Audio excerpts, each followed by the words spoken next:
Assalamualaikum warahmatullahi wabarakatuh.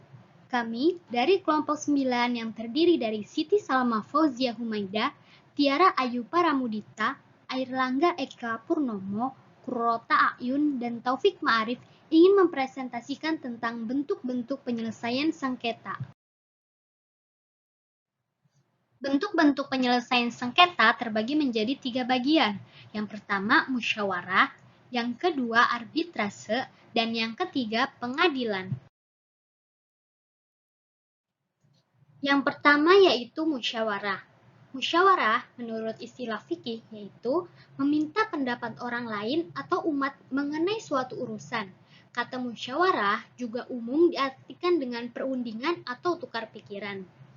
Di dalam menyelesaikan sengketa ekonomi syariah di pengadilan agama, lalu diadopsi menjadi asas bagi setiap hakim dalam menyelesaikan perkara yang akan datang.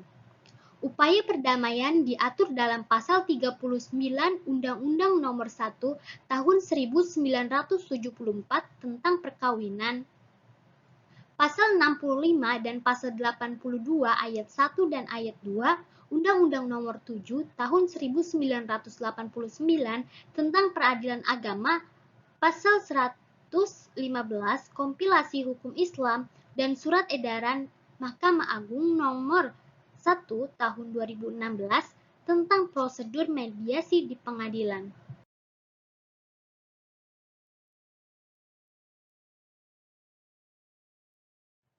Bentuk yang kedua yaitu arbitrase. Arbitrase adalah penyelesaian suatu masalah atau sengketa perdata di luar peradilan hukum. Sesuai yang tertuang pada Pasal 1 Ayat 1 Undang-Undang Nomor 30 Tahun 1999 tentang arbitrase dan alternatif penyelesaian sengketa, arbitrase adalah cara menyelesaikan suatu sengketa di luar peradilan umum yang berdasarkan pada perjanjian arbitrase secara tertulis oleh para pihak yang bersengketa. Untuk menyelesaikan suatu sengketa melalui mekanisme arbitrase, dibutuhkan kesepakatan antara kedua pihak yang bersengketa, yang dapat dilakukan sebelum atau sesudah terjadi sengketa. Prosedur yang harus dilakukan untuk permohonan proses arbitrase terbagi menjadi 5 bagian. Yang pertama, pendaftaran. Yang kedua, permohonan penanganan arbitrase. Yang ketiga, dokumen. Yang keempat, penunjukan arbiter. Dan yang kelima, biaya arbitrasi. Bentuk penyelesaian sengketa yang ketiga yaitu pengadilan. Pengadilan yaitu satuan lembaga yang menyelenggarakan penegakan hukum dan keadilan. Proses pengadilan sebagai salah satu lembaga yang dapat menyelesaikan sengketa terjadi, dinilai sebagai alternatif terakhir jika damai dan arbitrase tidak dapat menyelesaikan sengketa itu.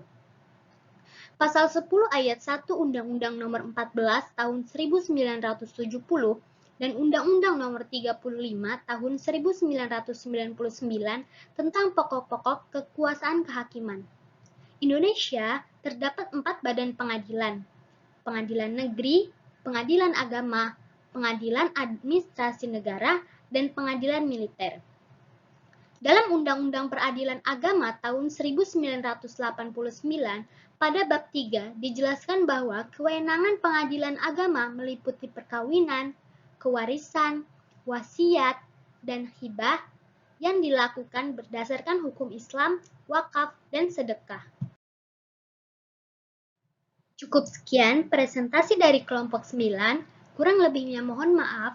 Wassalamualaikum warahmatullahi wabarakatuh.